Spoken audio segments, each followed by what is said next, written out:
Hello అండి, welcome to Preeti's life book. Today's video వచ్చేసి చార్ధామ్లో సెకండ్ డేలో ఉన్నామన్నమాట.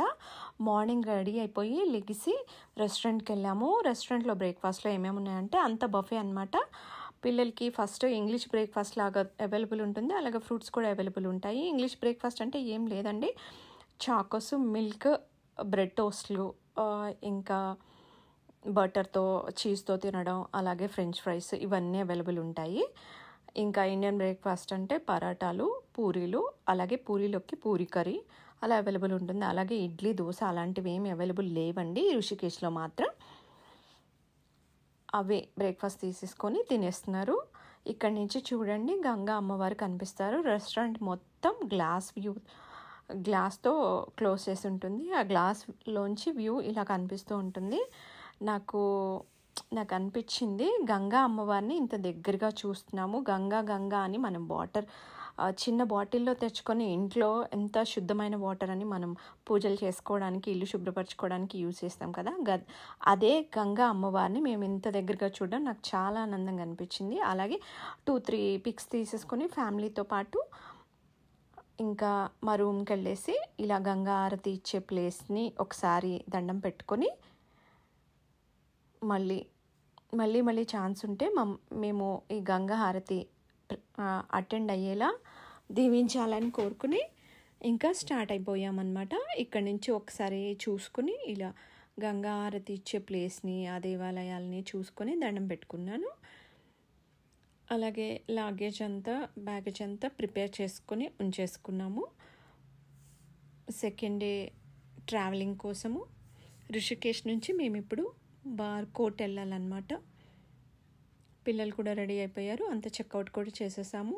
ఇంకా బయలుదేరాము.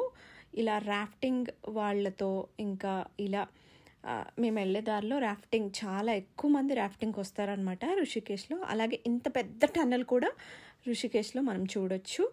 టన్నల్ అంటే ఏం లేదండి, ఒక పెద్ద మౌంటైన్ కింద ఇలా గుహలాగా తీసి ఈ టన్నల్ని వేస్తారనమాట. ఈ టన్నల్స్ వలన యూజ్ ఏంటి అంటే త్వరగా ట్రావెల్ చేయొచ్చు, ఆ మౌంటైన్ చుట్టూ తిరగకుండా. అలాగే ట్రావెల్ చేసిన తర్వాత ఒక చోట ట్రాఫిక్ ఆగిపోయింది, ఫుల్గా 2-3 అవర్స్ వెయిట్ చేయాల్సి వచ్చింది. అక్కడ శివ గుఫ ఉంది, దాన్ని చూడడానికి ట్రై చేసాము, కానీ క్రౌడ్ ఎక్కువ ఉండడం వల్ల చూడలేకపోయాము. 2-3 అవర్స్ తర్వాత ట్రాఫిక్ క్లియర్ అయింది. ఇలా బార్కోట్ వెళ్ళడానికి ప్రిపేర్ అయిపోయి కార్లో బయలుదేరాము. చూడండి అప్పుడే 5:30-6:30 అరౌండ్ మధ్యలో, అంటే 5:50 అవుతుంది. ఇంకా ఇలా వర్షం స్టార్ట్ అయిపోయింది. ఈ వర్షంలో రౌండ్గా మౌంటైన్స్ పైన హిల్ రోడ్స్లో తిరుగుతూ వెళ్తూ ఉంటే అసలు సూపర్గా అనిపించిందండి. ఎంత ఫెంటాస్టిక్ అనిపించిందంటే చాలా బాగుంది, వెదర్ బాగుంది, అక్కడ సూపర్గా ఉంది. అరౌండ్ 7 o'clockకి రీచ్ అయిపోయాము, బార్కోట్ రీచ్ అయ్యాము. అక్కడ నాకు ఒకటి సర్ప్రైజింగ్ అనిపించింది. ఇక్కడ ఏంటంటే దూరం నుంచి చూడగానే ఏంటి రెడ్వి అనిపించింది, దగ్గరికి వెళ్ళి చూడగానే ఇలా రోజ్ ఫ్లవర్స్ అండి. ఒక్క ప్లాంట్కి ఎన్ని రోజ్ ఫ్లవర్స్ ఉన్నాయంటే 100లో ఉన్నాయండి. ఇంకా ఇక్కడ చలి కూడా చాలా చంపేస్తుంది, అంత చల్లగా ఉంది. మేముండే ప్లేస్ ఇలా ఉంది. సో దీన్ని అంతా వీడియో తీసి నేను క్యాప్చర్ చేసుకున్నాను. మేము కాటేజ్లో ఉన్నాము. ఇలా కావాలంటే ఇలా టెంట్ హౌస్లో కూడా ఉండొచ్చు. అక్కడ కొన్ని పిక్స్ తీసుకున్నాము, ఇలా తీసేసుకున్నాము. మా సెకండ్ డే కంప్లీట్ అయిపోయింది. ఈ వీడియో కనుక మీకు నచ్చినట్టయితే ప్లీజ్ లైక్ చేయండి, షేర్ చేయండి, సబ్స్క్రైబ్ చేయండి. మరిన్ని